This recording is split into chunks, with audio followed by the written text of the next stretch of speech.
Good evening and welcome to the Eagles Nest on YouTube, powered by the Sports Lounge Media and sponsored by the mobile brand. I'm joined by my co-host, my Wednesday guy, that man down south Philly, all the way up in the eastern part of the United States. Guys, that's my guy. Let's go ahead and give him a round of applause, baby. We got a Super Bowl in a week, huh? Man, I'm beyond excited about this one. But we expected to be here. 100%. I couldn't agree with him more, guys. We've been saying it on the TikTok lives. We've been saying it on all the lives. This is what we expected, right? We knew what we were getting into. We have all been saying it. It's Super Bowl or bust. Everyone was like, well, would you be happy with, a divisional? Would you be happy with a conference championship? No, we have the roster to win the Super Bowl, and now we're in it. I think we have the better roster in the Super Bowl. We'll get into it. Man, I can't wait. RC, we got my man Aaron. Welcome in, Aaron. Appreciate you for stopping through, my brother. Down south, my man. Tell me what's running through the Eagle fans' mind right now. Right, we're 11 days out from a Super Bowl rematch with somebody that we've really looked forward to. What's the Eagles fan mind out?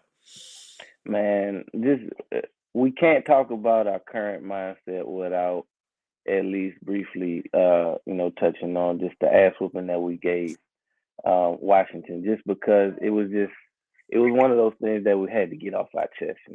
It was so much build up to the matchup, and a lot of trash talking on both sides.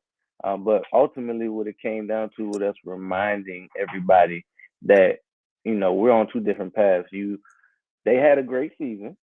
Not taking anything away from this season, but they just ran up against a buzzsaw, and we just had to assert our dominance.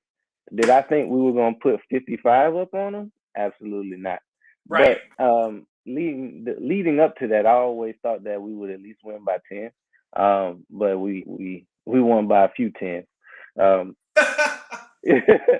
By a few fast forward to now, us playing, we're playing for a Super Bowl in a couple weeks, and this is right where I expected us to be from day one. The only question mark I had coming into this season was Vic Fangio going to be enough to help mold this team into a top 15 defense, because we were so bad last year that I was just looking for confidence. We didn't even have that. So my hope was, all right, we already know what we got on the offensive side of the ball, and we're adding Saquon Barkley.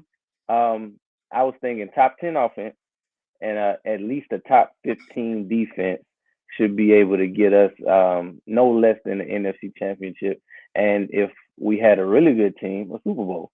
And everything came to fruition.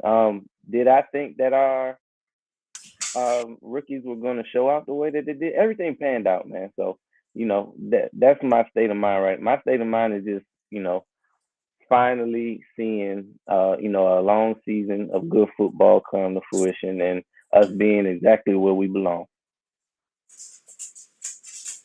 Appreciate it. Yeah, no, I agree.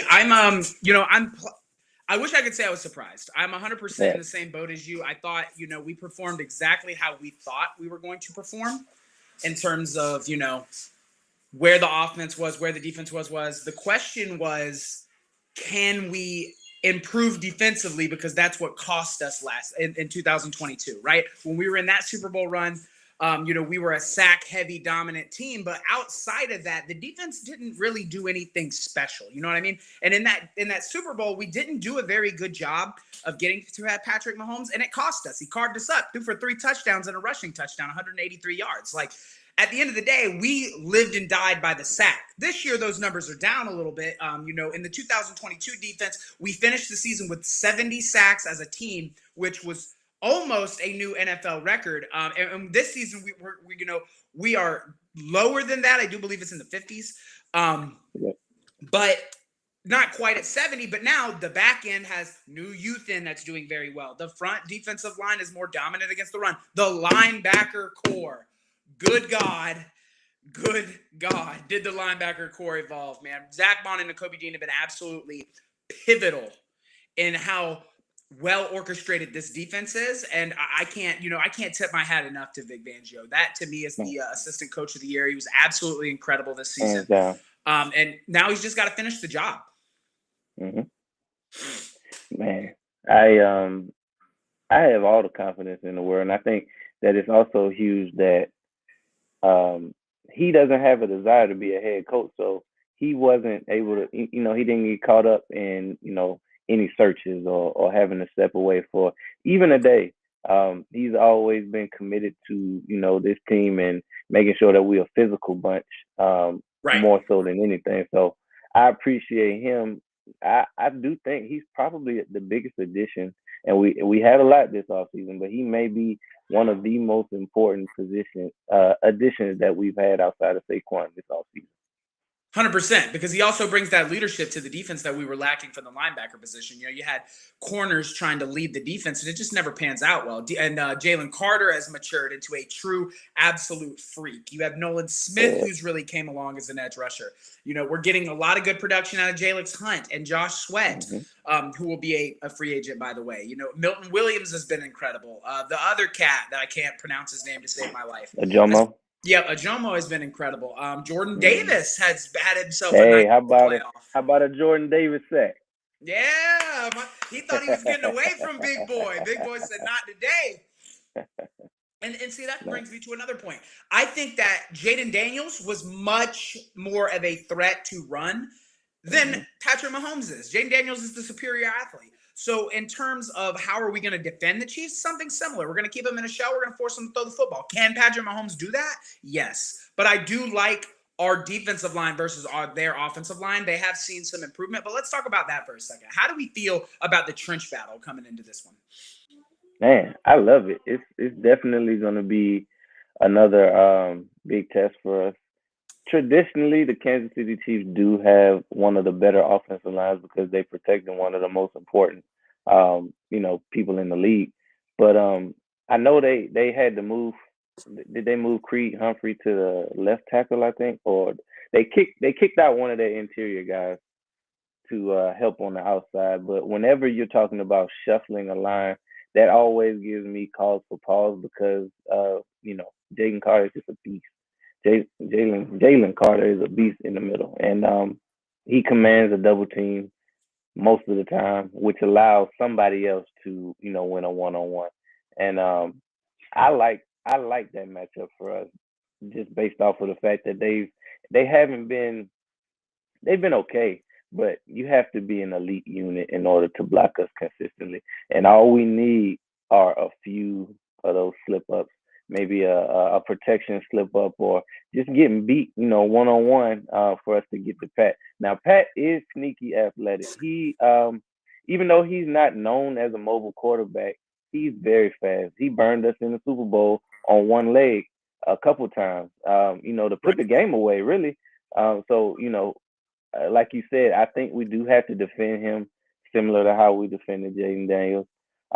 He's just definitely more experienced in the pocket, so he can carve you up with that too. But you just can't let him do everything. So obviously, there's going to be an emphasis on us not only stopping him, but slowing down Kareem Hunt and Pacheco in the backfield.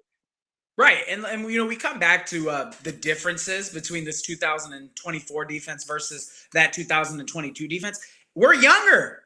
We don't have older guys chasing Patrick Mahomes. I mean, the average age was above 28, 29 years old on the D-line. We had two 34-year-olds whenever we played him the first time. So you mean to tell me that big Fletcher Cox, 34-year-old, is going to chase around that man Patrick Mahomes more effectively than a 25, 23-year-old Jalen Carter?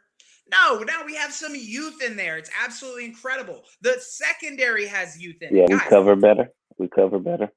100%.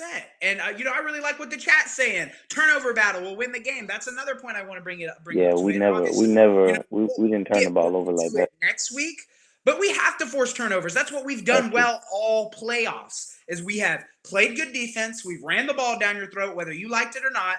And we force turnovers. That is what this game is really going to come down to. But as we segue into our next point, guys, Saquon Bartholomew Barkley, God bless you, son. That how has he changed the trajectory of this offense, right? How did he take an offense that was already producing at a high level and really just put it over the top? Well, his explosiveness allowed us to figure things out, honestly, because he literally was good enough for us to just say, "Hey, Saquon, take this game over," because we still haven't gelled in the passing game. We still haven't figured out how to be dynamic in the air. So until we figure that out, we're just going to keep handing you the ball because nobody can stop you. And not only can nobody stop you, the explosive plays that we get out of just handing you the ball, it's just easier. Why not? If it's gonna go for six, if you have a chance to go for 50, 60 yards, I'm gonna give you as many chances to do so.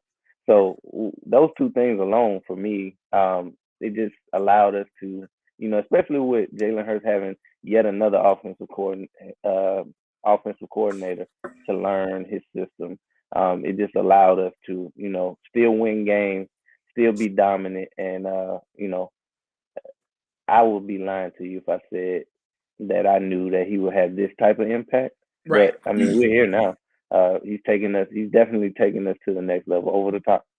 100%. Yeah. I mean, he is a threat to score if he even thinks about touching the football. Mm-hmm. I mean, after the 18-play drive against Washington, we came out and I said, all right, like, I'm interested to see how the offense is going to do. He took that to the crib, and I was like, it's all day. Over.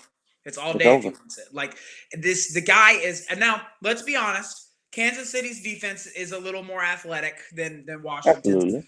Absolutely. They're better interiorly. So, he's going to run into a little bit more trouble. And, Kansas City fans are pretty confident in their ability to stop him. But, guys, Saquon Barkley's not one of those guys you stop, okay? Saquon Barkley was created in a lab somewhere, and now he's out here wreaking havoc on the NFL because he's behind a top 3 offensive line. He is going to get his numbers. I have him going over 120 yards, easy.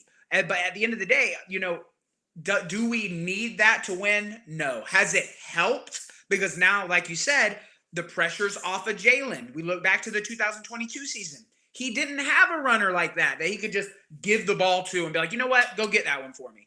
Now, the pressure is off of Jalen. Jalen hasn't had to be Superman. And I know that's pissed the media off. It's made fans upset because they're like, well, he can't throw. It's like Down South said, why on earth would you throw the football when you have a dude that can go for 250 at will? It just doesn't make sense. And then when Jalen is needed to throw the football, example, in this conference championship, he goes for 240 yards, 20 of 28, and a touchdown. I don't know what you want from him. That's just as good, if not better, than Josh Allen and Patrick Mahomes in their games, their respective games. And then, with him having the type of season that he's had and what he's put on tape, not only does it command you to think about him first, but you have to commit more bodies to the line of scrimmage. And what does that do? That opens up things for us on the outside. Now we got A.J. Brown, we got Devontae Smith, we got Goddard, all potentially looking at one-on-one situations where 9 times out of 10 they win those. So it's not like we don't have to, even when we do throw the ball, it's not like it's a tight window throw. It's us throwing to somebody who's probably better than who you're guarding with. And, it just makes our chances better to be successful on each and every drive that we have. 100%. Yeah. And I like that you bring up that point, because when you stack the box like every team in these playoffs have done, it does give A.J. Brown the opportunity to be one-on-one with guys like Trent Duffy, who, by the way, is a great corner. He's not better than A.J. Brown. If A.J. Brown wants to get him, he's going to get him. The thing is, are they really going to commit, or is Spags going to do what he does where he hides the fact that he's got guys in the box and then shoots them out? Spags, it's going to be a really interesting cat and mouse game between Spags and Kellen Moore, and I'm really excited to see that, because Spags is one of the best defensive minds in football, and I'm very interested to see how he challenges us in that regard. We look at the play versus Buffalo. That was beautiful. That corner dial-up was absolute. And the timing of it was I think deadly as well, because they hadn't done it all game. Right. Yeah, you wait till the end. Essentially, that's a pretty simple scheme to block. You just slide to the right, and they pick him up, and Josh Allen hits Dalton Kincaid down to the 20-yard line. But Spags disguised it for the majority, and the guy went on a run when there was like 7 seconds left on the play clock. So that's just mastery-level defensive coordinating at the end of the day, and it cost Buffalo the game. it's beautiful because we get to plan, we get the game plan for that all for 2 weeks basically. Right. Yeah, we're gonna get our Obviously time. they're gonna have their wrinkles, and you already know Andy got a whole nother Waffle House playbook just for the Super Bowl. But Oh yeah, I he's like breaking our out. He's chances. going to the vault. He's going to the deep vault and pouring Yeah, that joint out the deep yeah. vault. So I think our bread and butter all year, even no matter, even though Saquon has been as explosive as he's been, actually our calling card all year has been our defense. They've continued to get better each and every week. Um, we've been turning the ball over at a crazy rate since the bye week, and it's just led to more wins. Defense. I mean, I know it's a cliche, but defense wins championships. It just won the 100%. NFC championship, and if we hoist that Lombardi, it's gonna be because of our defense. 100%. The guy's not wrong. Chat, look at me when I tell you he's not wrong, guys. We're not just saying this stuff because we're Eagles fans and we're like, man, I love the Eagles. I'm so glad Right. like my team's in the Super Bowl. Guys, we're like that. We can drop 55-point burgers on our in conference rivals and beat them by 32. That's never happened before. Like Never. we literally did something that has not happened before. We scored the most points in an NFC championship ever, guys. We have the dudes to do that. So when I come onto these lives and these panels or down south and we say, look, we have the roster to win a Super Bowl. That is what we mean. Yes, I know Kansas City's better. I get that they're the best team in the AFC. But guys, we have the dudes to do it to them too. Are we going to do that? Maybe not. We have to go execute. But can that happen? Absolutely. You are out of your mind if you think that this Eagles offense can't put up 40 points with what's his name? Shayshawn Barkley. With Shayshawn Barkley, AJ Brown, and Devontae Smith. Dallas Goedert has had an incredible playoffs. At the end of the day, guys, we're just that talented this year. Dangerous team. I'm interested to see how Kellen Moore puts it all together, because we saw some things in the NFC Championship that we haven't seen all year long. So that makes me think that maybe he held some stuff kind of close to vest, just because we were so much better than the majority of teams we were playing. Maybe we just relied on, hey, if we can hand it to Saquon and still win the game, let's do that.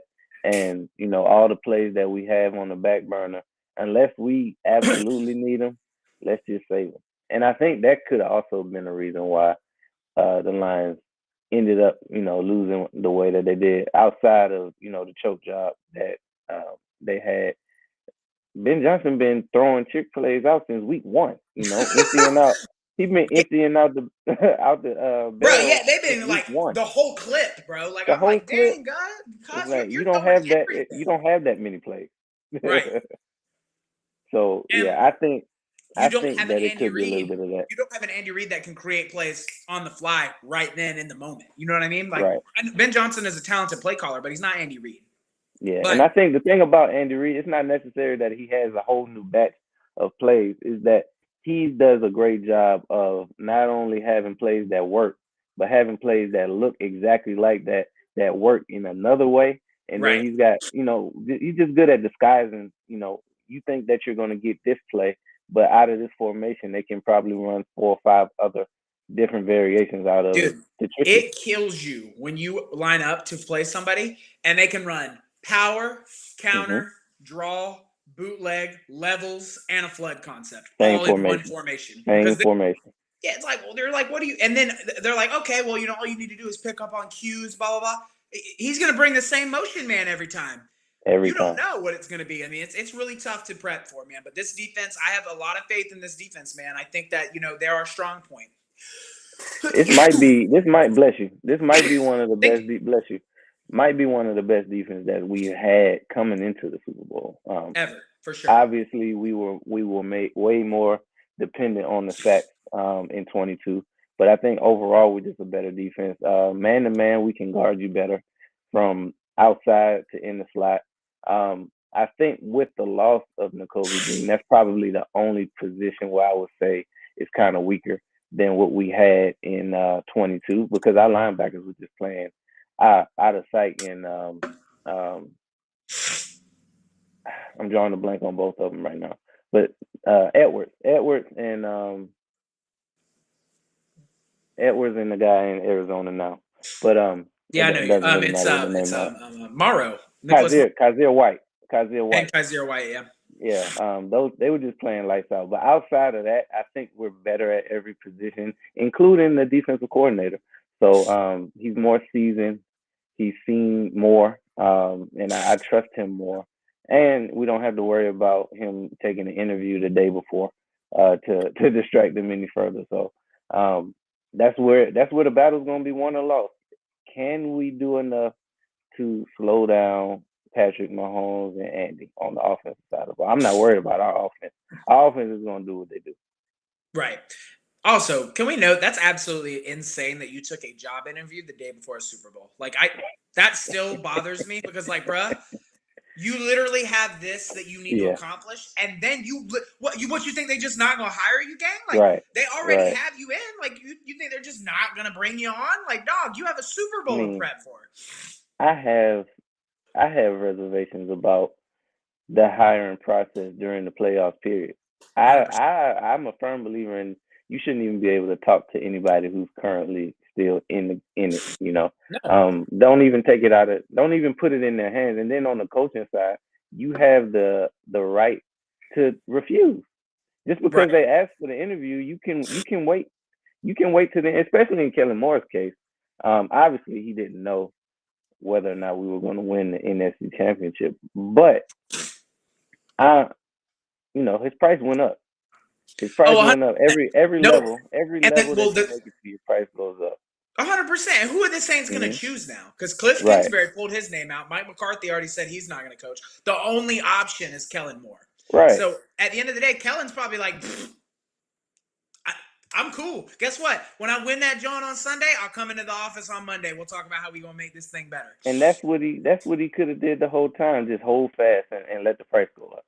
Right, right. No, I'm excited to see it. I guess that brings us into this to the final point of the night.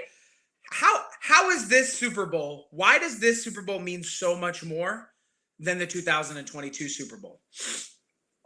It means more because, for one, this will be our second time this unit going to the Super Bowl. So it's kind of like a now or never type thing. It's kind of the same boat that Josh Allen and and Lamar Jackson find themselves in, where it's like, when are we going to beat Patrick Mahomes? This is. I don't think our roster can get any better than it is currently. I 100%. don't think that we'll have a better situation with Vic Fangio and the back end gelling the way they're gelling, and the pass rush getting there. The team that we have this year is probably one of the best and most talented teams that we've ever had. So it's kind of like, if not now, then when? Right. The window closes because The right now window, the window. it's and guys, it's not even a window right now. It's a double pane door.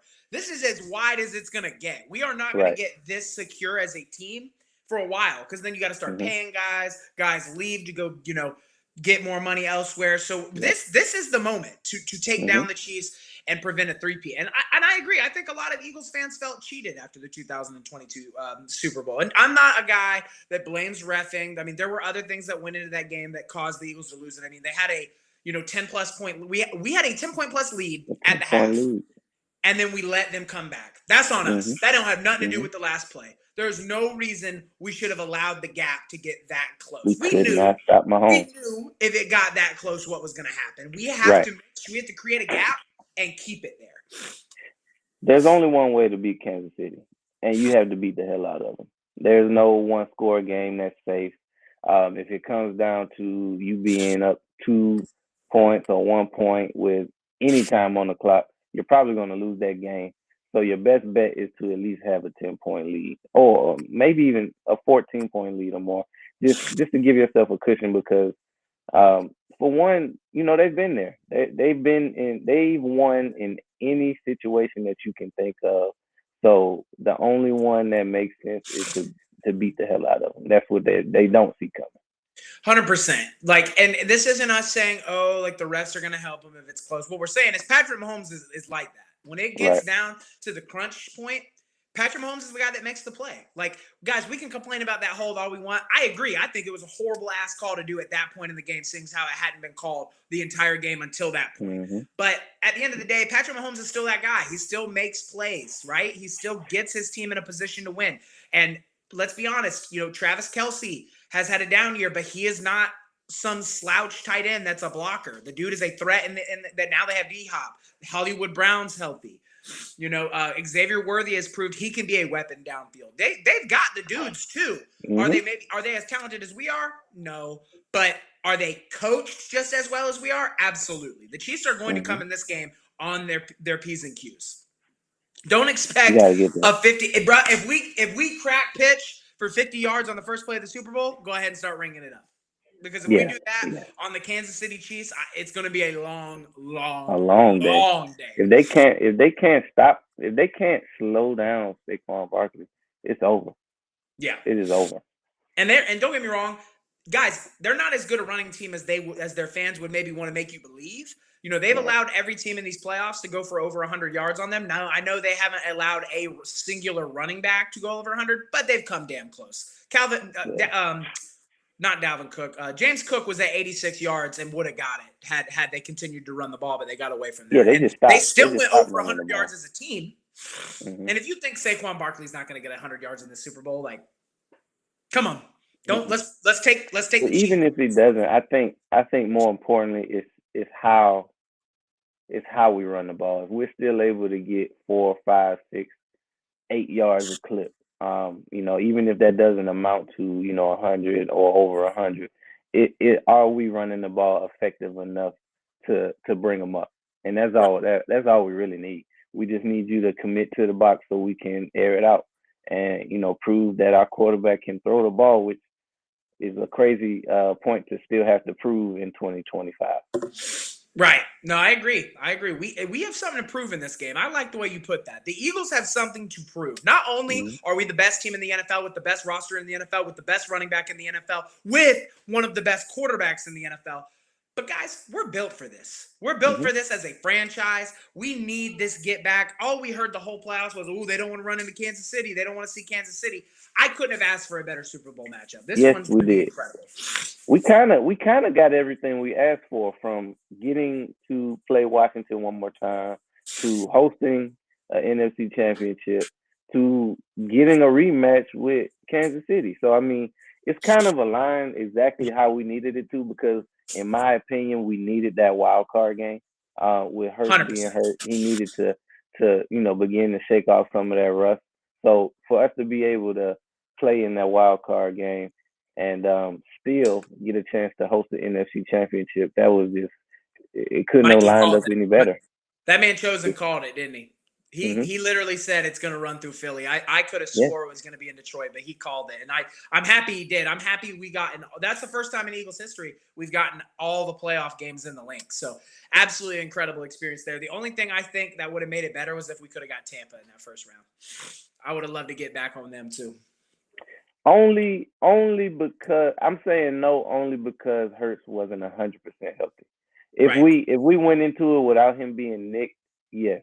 But with him having 2-3 weeks where he wasn't even able to practice, and historically speaking, Tampa Bay kind of has our number a little bit. So I'm glad with all the matchups that we got. We didn't duck any smoke by any means, but at the end of the day, we took care of business, and now we get a chance to stop the three-peat. Yeah, I completely agree. Eagles fans, there's not a better time than now. It's going to be absolutely incredible. Next week, me and Down South are going to meet up again on Wednesday. I'm going to try to bring up a special guest. Guys, next week's Super Bowl coverage is going to be absolutely incredible. All you guys have to do is pop out to the Eagles Nest, pop out to the Down South Philly show, pop out to the Fantasy Blitz show, pop out to the Sports Lounge Media on Wednesdays. Guys, the coverage is going to be there. It's going to be absolutely incredible. Speaking of that, tune in tonight at 6 p.m. Eastern time. Again, I know you guys seen it in the chat, but we have some breaking news that's going to change the course of this season, guys, and the Super Bowl. Hit us on all of our socials. You can find Down South on YouTube as well as TikTok. He is one of my trusted co-hosts and an Eagle analytical Cat, God, I had a brain cramp. But guys, I'm really excited. I thank you guys so much for popping out of these. It means so much that we can have you guys on here and enjoy this content with us. And the best is yet to come. The best is yet to come. Next week, we're going to do a deep dive. It's going to be absolutely incredible. I want to say thank you to the Sports Lounge Media for powering the Eagles Nest and making it what it has become and what it is going to be. Thank you to our sponsors, the Mobile Brand and Down South. Thank you, brother, for carving out time in the schedule. I know time is our most important commodity, and man, I really appreciate you carving it out every single week to come and talk about the Birds. I'm very excited for next week. Eagles fans, you already know. We will be back on Friday. I'm going to bring in Bird, a couple of other Eagles cats, maybe another content creator, and we're going to get after it. We're going to have a chill week, and then next week, we're diving into the Super Bowl, y'all boys. The Eagles got a bowl to win down in NOLA. Yes, sir. Go Birds. Go Birds, brothers.